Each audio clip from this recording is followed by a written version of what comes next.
En el siguiente video se plantean características del contexto histórico de Varela, así como de su reforma. Además, identificaremos aspectos relevantes de su vida, aspectos a corto y largo plazo de su reforma, sus ideas y principios que orientaron dicha reforma. Además, haremos referencia a los siguientes contenidos.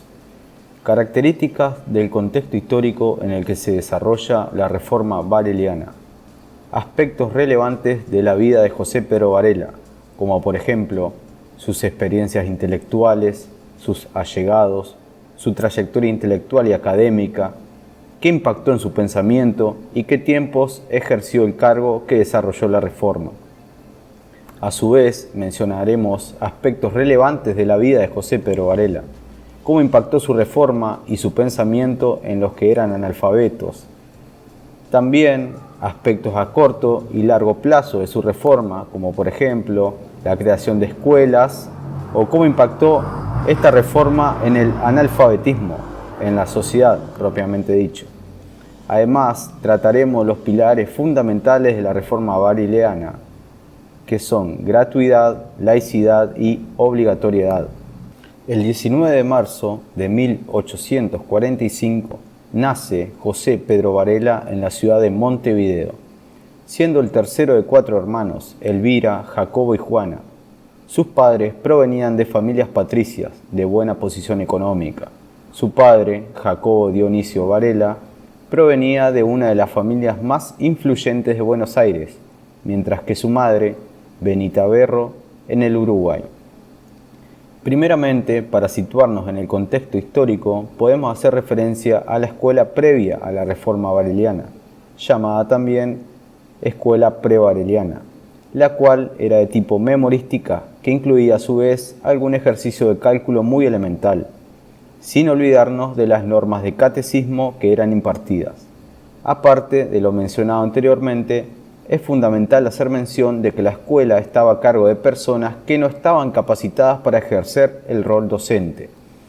En este contexto podemos afirmar que los castigos tanto físicos como psicológicos eran aceptados y tomados como normales, como por ejemplo la palmeta con la cual se azotaban a los niños en la cola, carteles como el de burro, desvergonzada, indecente o desasiada, el castigo de arrodillarse sobre maíz, el niño se hincaba sobre ello, por lo cual era muy doloroso para sus rodillas, el buche de agua, que consistía en que el niño debía mantener un buche de agua en su boca por mucho tiempo sin tragarlo o expelerlo. En las normas que establecía el Cabildo tenían en cuenta de que los correctivos debían ser moderados. Por ejemplo, no se le podía dar al niño más de 6 azotes. Estos castigos eran el reflejo de una sociedad violenta en la cual estaba inmerso Uruguay en ese entonces. Uruguay vivía un contexto de crisis política y económica. Entre 1830 y 1876 hubieron 15 presidentes. El 10 de marzo de 1876, el coronel Lorenzo Latorre asume el poder de facto, comenzando en el Uruguay una dictadura y nombrando a su vez a José Pedro Varela Inspector Nacional de Instrucción Pública, cargo que ocupará durante 3 años hasta el día de su muerte.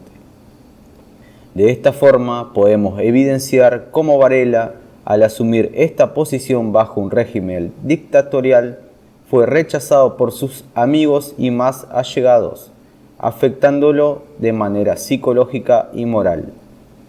Sus primeros estudios podemos enmarcarlos en el Colegio de los Padres Escolapios, un colegio de primera, donde se enseñaba filosofía y ciencia. Sin embargo, Varela solamente asistió hasta los 15 años de edad. Es necesario mencionar que algunos de estos escolapios eran afines a la masonería, por lo cual podemos concluir en que esto pudo haber influido en Varela para su afinidad con la orientación que tomó. A los 23 años, José Pedro Varela parte en barco rumbo a Europa, visitando Portugal, Francia, España e Inglaterra. Desde allí viaja a Estados Unidos, país que fue precursor en el cambio de su pensamiento. En estos países mencionados fue donde adquirió su formación, ya que en Uruguay no había otra manera para hacerlo. Ya en 1869, al volver de su viaje por Europa y Estados Unidos, Varela retoma su carrera como periodista fundando el diario La Paz. En febrero de 1870, tras un enfrentamiento con el presidente Lorenzo Valle, Varela fue exiliado hacia Buenos Aires. Uno de sus mentores fue Domingo Faustino Sarmiento, a quien conoció durante su viaje a Estados Unidos y quien influenció sus ideas educativas, la idea de escuela laica, gratuita y obligatoria. Esta idea de formación integral de ciudadanos aptos para la economía y que puedan incorporar hábitos morales. En 1868, a sus 23 años, Varela, junto a varios intelectuales destacados de la época, Juan Carlos Blanco, Carlos María Ramírez, Alfredo Vázquez Acevedo y Elbio Fernández, fundan la Sociedad de Amigos de la Educación Pública, un colegio que fue en pocas palabras un laboratorio de la reforma que resultó muy exitoso, teniendo mucho apoyo de los padres. El primer edificio, Elbio Fernández, tenía como pilares educativos al niño, como autor de la educación, contrario a lo anterior, lo cual era el maestro. Aquí podemos apreciar las lecciones sobre los objetos, lo cual consistía en salir del método memorístico y ponía al niño a observar diferentes objetos, como por ejemplo una manzana, su forma, por lo cual podemos hablar de geometría, el olfato, de dónde sale la manzana, del árbol, pudiendo relacionar con las ciencias naturales. Se daba todo un panorama del mundo, de la naturaleza, de la sociedad, a partir de la observación de diferentes objetos. El objetivo principal de la reforma vareliana era el de capacitar a la mano de obra, la cual sería el motor de desarrollo económico del país. La idea de Varela era que para forjar la paz y la república, la educación tenía que ser el vivero de los republicanos. En junio del año 1878, Varela convoca a todos los inspectores a un congreso en Durazno. Como tema principal del mismo era cómo aplicar la reforma escolar en el medio rural. José creía en educación descentralizada, donde la unidad de acción principal era el distrito escolar, ya que era imposible desde Montevideo manejar lo que ocurría en el interior del país. En 1877, cuando apenas comenzaba a funcionar la reforma de Varela, funcionaban 196 escuelas con 17.541 alumnos. 3 años más tarde pasaron a ser 310 escuelas con un total de 24.785 alumnos.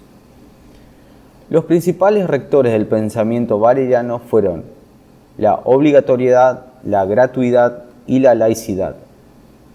La obligatoriedad es preocupación de Varela reunir la acción del Estado con la iniciativa privada en el llamado sistema mixto, reglando una y otra actividad de forma de establecer los límites entre ambos. Es el Estado, por medio de la ley, que declara obligatoria y gratuita la enseñanza. La obligatoriedad resulta del hecho de considerar la ignorancia no como un derecho, sino como un abuso. De allí la intervención del poder público. La gratuidad habrá de reconocerse que la educación, como el ejército, como la policía y como la justicia, es un servicio de utilidad pública que debe ser pagado por la nación. El Estado, junto con la obligación, debe poner el medio de cumplirlas, con la instrucción obligatoria, la escuela gratuita. Laicidad afirma: la escuela establecida por el Estado laico debe ser laica como él, desde que ésta no sirve un fin religioso, sino social.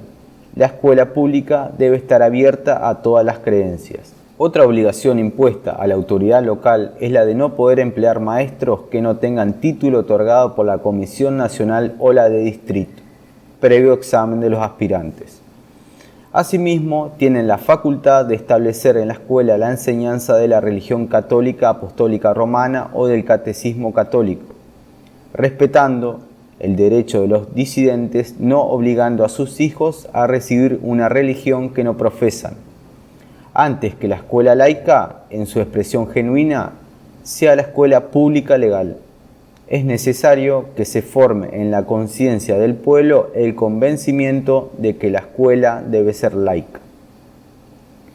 Los principales cambios introducidos por la reforma de Varela en los contenidos pedagógicos son lecciones sobre objetos, educación física, historia natural, higiene, música vocal y cálculo mercantil.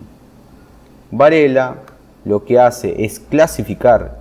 Primeramente, hay un lugar que es la escuela donde se va a aprender. Segundo, no están todos entreverados. El niño debe estar sentado en un asiento, en un pupitre que le permita escribir y mirar de frente al maestro. Este es el que conduce la clase. De esta reforma lo que tenemos es un sistema educativo y políticas educativas que apuntan a definir cuáles son los textos a través de los cuales se tienen que enseñar, los métodos de enseñanza y qué tipo de formación tienen que tener los maestros. Hay una figura clave en la relación de Varela con la educación, una pensadora norteamericana, Anne Elizabeth Dickinson. A través de esto descubre que la feminidad de una mujer depende de la educación.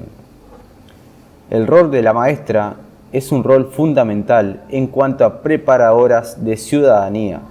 Varela prefería que sean maestras y no maestros, debido a que el niño identifica en la maestra una imagen más maternal, vinculándolo más con la escuela y facilitando su aprendizaje. Además de que tenían un salario más bajo que el de los hombres. De todas formas, es importante recalcar la apertura al ámbito laboral de la mujer que esto propiciaba.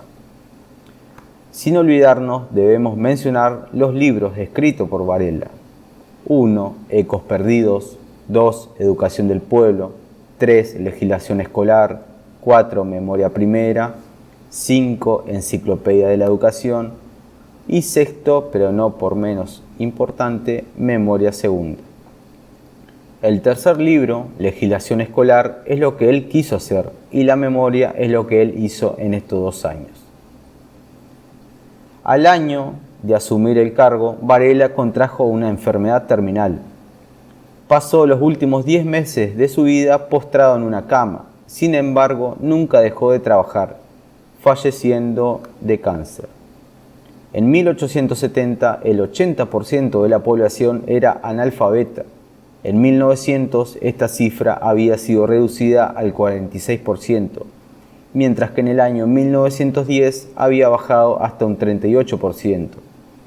De esta forma, podemos afirmar que la reforma de Varela había sido exitosa, propiciando al país con más ciudadanos que pudieran ser útiles para la República, ya que aquellos que eran analfabetos no eran considerados ciudadanos, siendo excluidos de todo lo referente a la política.